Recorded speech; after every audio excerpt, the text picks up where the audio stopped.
Happy hunting everyone. Meron ako ipapakita sa inyo mga katits, ang napakagandang marka. Sorry, hinihingal ako kasi na-excite ako sa nakikita ko, dahil kasi ito ay meron siyang tinuturong giveaway mga katits. So napakaganda dahil hindi pa ito napasok ang area na ito. So basahin natin yung mga marka mga katits at hanapin natin, explore natin yung area dahil napakaganda. Ito, tingnan niyo mga katits. So ayan, pakita ko muna sa inyo itong sit up ng mga bato. So merong bato doon, 1, 2, 3, 4, 5, 6. Ayan, kung titingnan mo ito mga katits, ito ay formang pointer yan. Ayan o, ayan. So yan ay nakaturo doon sa unahan na yun.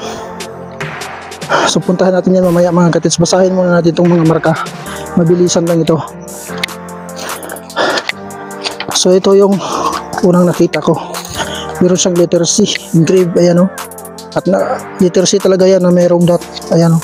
So direction yan mga katits ay papunta sa area na yun. Ayan, may kumpul-kumpul na kahoy dyan. Tapos dito mga katits, ito ay parang parehaba. Ayan, meron siyang nakaukit na letter Y. Ayan, pababa. So ito ay creek na merong nag-letter Y sa taas. Ayan, at merong deposito isa. Ayan o, ito mga katits, ito yung deposito. Ito, so ito yung hahanapin natin ngayon mga katits. So ito ay creek. So nasa letter Y lang yung target. Ngayon mga katits, itong bato na ito, yung sa harapan niya ay merong butas. Ayan o, telescopic yan. Tingnan natin mga katits. Ayan o, telescopic yan, tagos. So yan ay nakatingin doon sa unahan, sa bandang area na yan. Tingnan natin ang batong ito sa harapan kung anong makikita natin. Ayan, meron siyang ka-engrave. Ayan mga katits. So ibig sabihin ito, sapa ito. Ayan, so doon merong naka-letter Y na sapa. Ayan o, ayan. Tapos ito ang nagsasabi na itong hugis ng sapa na ito mga katits pababa, ito ang merong laman, no? Meron itong laman. Ito yung sinasabi niya na creek na dapat makita sa area, no? Tapos merong dalawang engraved na circle. Ayan o, ayan. So pwedeng dalawang bato yung nandun sa unahan. Ito yung tinuturo niya, explore ko ito. Merong dalawang bato or dalawang puno na mga old tree ang makikita sa area mga katits. Ayan, so yung deposito, ayan mga katits, ito, ayan, nasa letter Y. So ang isang creek na ito ang mayroong laman. Ito, so ito yung sinasabi niya. So ito ang dapat makita doon sa tinuturo. Kapag tama itong pagbabasa natin, ay mayroon talagang creek doon sa unahan mga katits na ating makikita. Box type, ayan. So merong box, no? Box type, pwede box type talaga yung nakabaon doon. So ito ay pang giveaway lang. Itong isang box mga katits, ito ay pang giveaway. So posibleng laman ay mga 10 bars, no? Hanapin natin doon. Tara, explore natin mga katits. So ayan mga katits, no, nandito na ako sa tinuturo ng mga marka, no. Meron nga talagang creek kasi sa marka doon ay sinasabing creek na nakaliter Y. So yan ay dead creek mga katits. Ayan, so yung kabila mga katits, yan ay meron niyang tubig na umaagos. So kunti lang yung tubig na umaagos mga katits, pero ay meron talagang tubig. So itong merong tubig mga katits, ito yung sinasabi dun sa marka na merong sekreto, merong laman. So ito yung counter sign mga katits. So dapat talaga merong counter sign, no? So titingnan mo, para siyang triangle or box type na nakalubog pa yung kalahati sa, pero ito ay parang triangle talaga. So merong naka-engrave dito mga katits. Ayan, yan ay thumb, no? So ibig sabihin yan ay approve or okay mga katits. Yan ang ibig sabihin yan. So approve yan, so okay, nandyan. At mayroong butas sa gilid, yan ay nakaturo, no? Yan ay arrow. no, naka-pointer yan, nakaturo doon sa baba ng creek. At merong naka-engrave dito mga katits. Ayan, yan ay parang rectangle na merong ayan o, merong engrave din sa ilalim, no, na parang nakaumbok. So yan ay pang quick deposit yan mga katits. Yan ay treasure enclosed or nakapaloob sa ilalim ng bato or sa loob ng bato or sa lupa. So meron ding tatlong daliri, no, nakakasya dito mga katits sa aking nakikita sa butas. Ayan, yan ay yung guhit na yan, yan ang sapa mga katits. Yan ang ibig sabihin yan, isang sapa yan or creek mga katits. So sa harapan yan ay mayroon talagang creek, yung tinuturo ko kanina mga katits. Diyan talaga dumaan sa baba yung creek.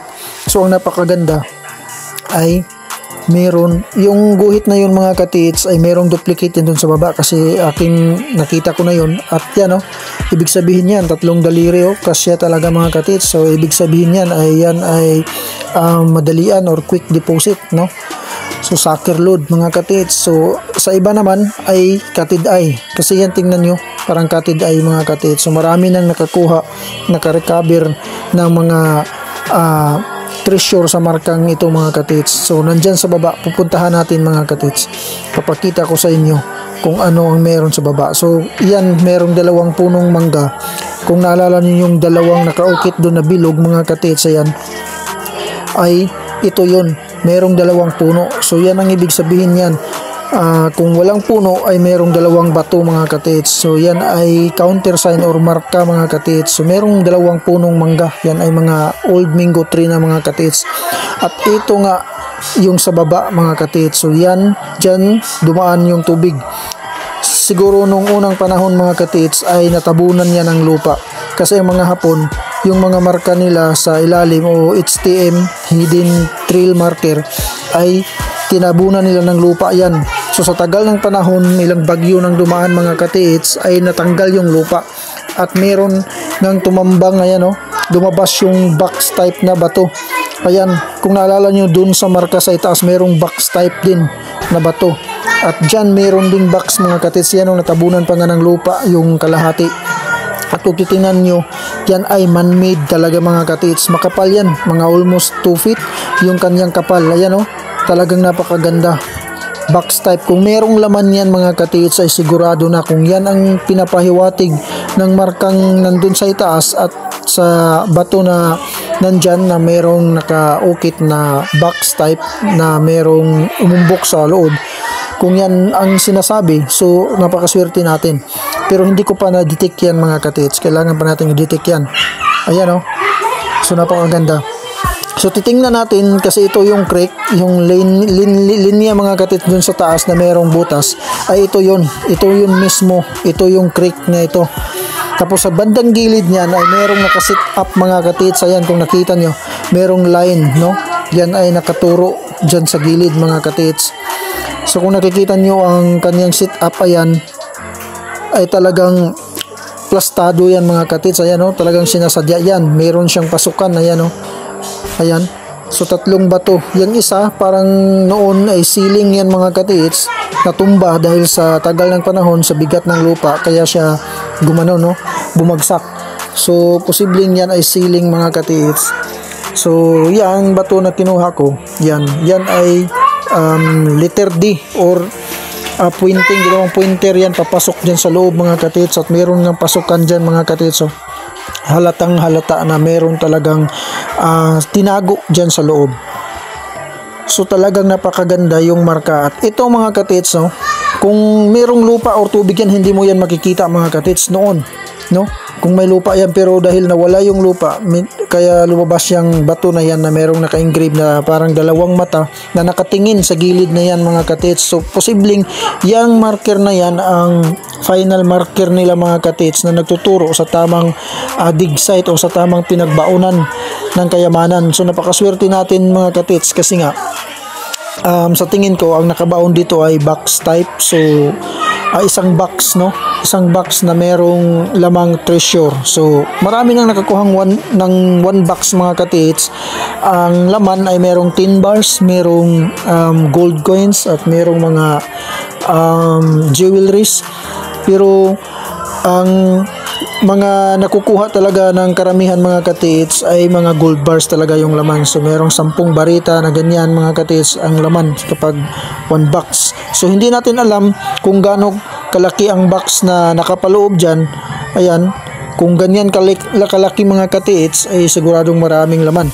Pero dahil hindi tayo ang nagbaon, mga Hapones o mga Japanese ang mga Japanese yung nagbaon mga katits.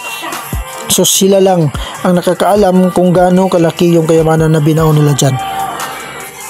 So posibleng isang box na parang crate yung laki or yung amino box lang mga katits, yung tool box lang. So maliit pero at least merong laman or merong treasure mga katits, at least malaking halaga na rin yung mga katits. Ayan, no? Kung nakikita nyo ay talagang napakaganda.